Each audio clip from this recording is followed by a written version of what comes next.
অযোধ্যার আকাশে সগর্বে উঠছে ধর্মধ্বজ।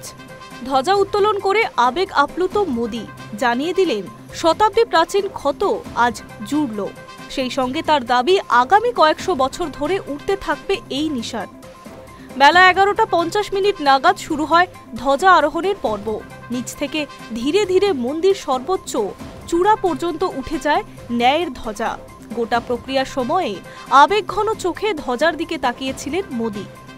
ধ্বজা আরোহণের পর্ব শেষ হতেই করজোড়ে নমস্কার করলেন প্রধানমন্ত্রী। তারপর ফুল উৎসর্গ করেন মোদি ভাগবত দুজনেই।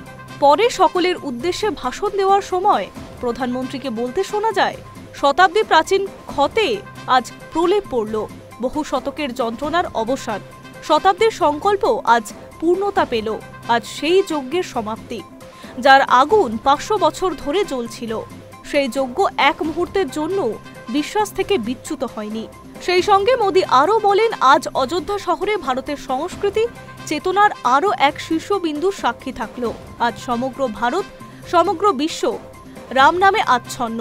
প্রতিটি রাম ভক্তের হৃদয়ে রয়েছে অতুলনীয় তৃপ্তি, সীমাহীন কৃতজ্ঞতা, অপরিসীম আনন্দ। উল্লেখ্য, গত বছর 22শে জানুয়ারি রামলালার প্রাণ প্রতিষ্ঠা হয়েছিল অযোধ্যার মন্দিরে। তবে মন্দির নির্মাণের কাজ সম্পন্ন হয়নি। প্রায় 2 বছর পর মন্দির নির্মাণ শেষ হয়েছে। অর্থাৎ এই মন্দিরে এবার পুরোপুরিভাবে রামলালার ধর্মীয় আবাসনে রূপান্তরিত হলো। এই বিষয়টিকে দ্বিতীয় প্রাণ প্রতিষ্ঠা বলে অভিহিত করেছেন পুরোহিতদের একাংশ। কারণ ধ্বজা আরোহণের পর মন্দিরে 44টি দরজায় খুলে দেওয়া হবে ধর্মীয় আচারের জন্য। আর এমন মুহূর্তে আবেগঘনভাবে ভাসলেন প্রধানমন্ত্রী মোদি। High news network.